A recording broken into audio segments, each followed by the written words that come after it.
অনেক ঠান্ডায় পিঠে খেতে কার না ইচ্ছা করে। একবার হলো এইভাবেই বাড়িতে খুব কম সময়ে তৈরি করে নিন চুষি পিঠার রেসিপি, যাতে একদম খেজুর গুড়ে স্বাদের সঙ্গে ভরপুর, খেতে কিন্তু মজাদার হয় আর ভীষণই টেস্টি হয়। যেমনই নরম হয় তেমন কিন্তু ঠান্ডা হয়ে গেলেও একেবারে শক্ত হয়ে যায় না। কাজের ভিলেজ কিচেনে সকলকে স্বাগত জানাই। রোজকার মতো আজও রান্নাঘরে চলে এলাম। আজকের রেসিপি প্রথম থেকে লাস্ট পর্যন্ত দেখতে থাকুন, আশা করছি ভীষণ ভালো লাগবে। তো চলুন তাহলে শুরু করা যাক। গরম হতে বসিয়ে দিয়েছি। তো এখানে দেখুন এক বাটি নিয়ে নিয়েছি চালের গুঁড়ি। এইটা আমি বাড়িতেই গুঁড়িয়ে নিয়েছি শিলনোড়াতে। এটা কামিনী আতপ চালের গুঁড়ি নিয়েছি পিঠেটা খাওয়ার জন্য। তো সত্যিকারের কামিনী হোক আর যাই সিদ্ধ চালই হোক, খেতে ভীষণই ভালো লাগে। তো এখানে কড়াটা বেশ কিন্তু গরম হয়ে গেছে। কড়ার মধ্যে দিয়ে দেব চালের সমস্ত গুঁড়িটা, দিয়ে একটু ভাজা করে নেব।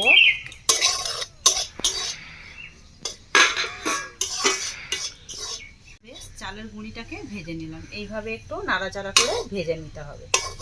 আর এখানে যদি তোমরা কেনা চালের গুঁড়ি নাও তাহলে কিন্তু কোনো রকম নাড়াচাড়া করার দরকার নেই। এখানে একটু কুসুম জল দিয়ে মাখলেই হয়ে যাবে।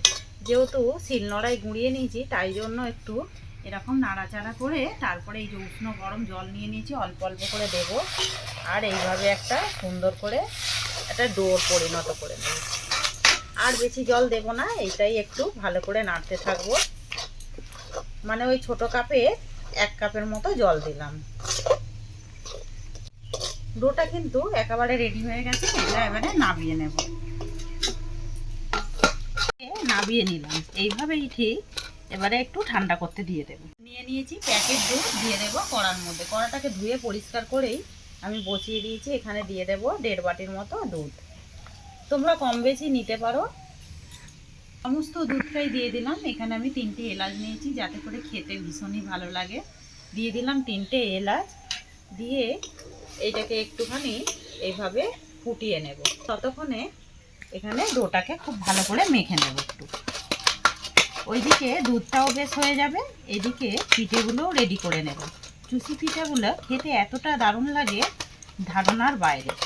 তা খুব ভালো করে ডোটাকে আমি মাখিয়ে নিয়েছি। ঠিক মাখাটা এইভাবে একটু নরম করে মেখে নিতে হবে। এবারে এখান থেকে নিয়ে নেব ডো। এইভাবে একটু নিয়ে নেব, নিয়ে হাত দিয়ে একটু বড় করে নেব। এখান থেকে এবারে অল্প করে একটুখানি দিয়ে দেব। দিয়ে ঠিক এইভাবে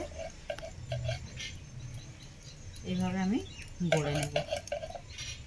পিঠাগুলোকে এইভাবে ছোট্ট ছোট্ট করে নিতে হবে, নিয়ে ঠিক এইভাবে গড়ে নিতে হবে।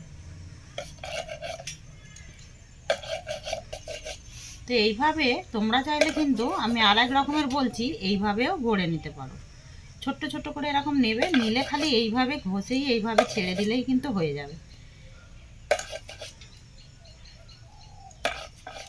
এখানে নিয়েছি আমি একটা ঝাঁঝরি।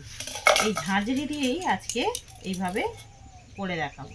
তো এরকম ডোটাকে নিয়ে নেব, নিয়ে এইভাবে একটু হাত দিয়ে চাপলেই কিন্তু অতি সহজেই এইভাবে হয়ে যাবে। এই গেটার দিয়ে কিন্তু দারুণভাবে হয়ে যায়। তোমরা চাইলে ছানটাও নিতে পারো।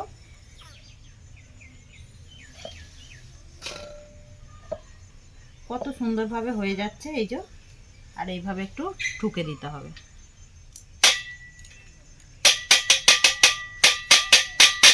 কতটা তাড়াতাড়ি হয়ে গেল।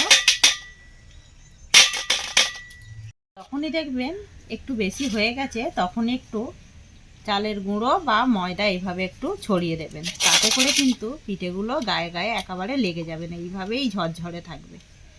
আমি আবারও সমস্ত পিঠেগুলোই এবারে গড়ে নেব। একেবারে চুষি পিঠাগুলো পুরো রেডি হয়ে গেছে। কতটা দারুণ হয়েছে আর কতটা কম সময়ের মধ্যে কিন্তু হয়ে যায়। এখানে দুধটাও বেশ সুন্দরভাবে জাল দিয়ে নিয়েছি, একেবারে ঘন হয়ে এসেছে। এখানে আমি 100 চিনি নিয়েছি। এই চিনিটা এর মধ্যে দিয়ে দেবো। যেহেতু আমি প্যাকেট দুধ নিয়েছি, প্যাকেট দুধ এমনিতেই একটু মিষ্টি মিষ্টি লাগে, তাই জন্য এর মধ্যে 100 গ্রাম চিনি দিয়েছি। আমি এর মধ্যে আরও একটা উপকরণ দেব। যেহেতু শীতকালে একটু খেজুর গুড় দিলে কিন্তু ভীষণই খেতে ভালো লাগবে।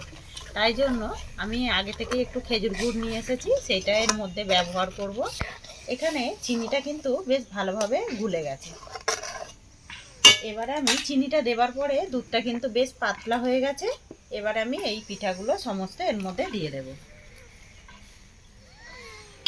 সমস্ত পিঠাগুলোই আমি দিয়ে দিলাম দুধের মধ্যে, দিয়ে একটু মিশিয়ে দেবো হালকা হাতে। আর দুধে দেওয়ার পরেই দেখতে পাবেন এটাগুলো কিন্তু ছোটা ছোটা হয়ে যাবে, শক্ত মতো হয়ে যাবে, কোনো রকম ভেঙে যাওয়ার ভয় নেই। এবারে এইটাকে আমি একটু ফুটতে দেব। এখানে একেবারে কিন্তু রেডি হয়ে এসেছে, দুধটাও বেশ ঘন হয়ে গেছে আর পিঠেগুলোও একেবারে সিদ্ধ হয়ে গেছে। কতটা সুন্দর হয়েছে দেখুন। এবারে আমি এখানে যে খেজুর গুড় রেখেছি এই খেজুর গুড়টা এর মধ্যে দিয়ে দেব। সমস্ত গুড়টাই আমি এর মধ্যে দিয়ে দিলাম। একবার খেজুর গুড় দিয়ে যেহেতু শীত, একটু করে দেখবেন, খেতে কিন্তু ভীষণই ভালো লাগে। আর মিষ্টিটা তোমরা তোমাদের পছন্দ মতোই ব্যবহার করবে, যে যেরকম মিষ্টি খেতে পছন্দ করো। পিঠেগুলো কতটা সুন্দর হয়েছে সেটা দেখতেই পাচ্ছ। একেবারে কিন্তু রেডি হয়ে গেছে, নাবিয়ে নেবো। এবারে একটু ফুটে গেলেই নাবিয়ে নেবো। আর এই পিঠেটা কিন্তু একেবারেই হয়ে গেছে। এবারে আমি একটা থালার মধ্যে নাবিয়ে নেব।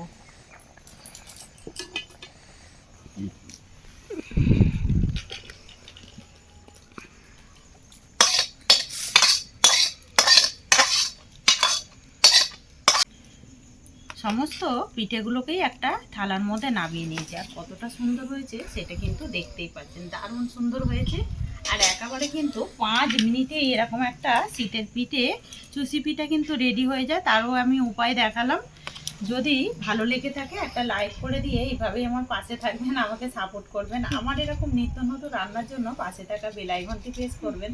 সবাই ভালো থাকবেন, সুস্থ থাকবেন। ধন্যবাদ। আবারও কোনো নতুন রেসিপি নিয়ে ফিরে আসবো। আজকের মতো এই পর্যন্ত।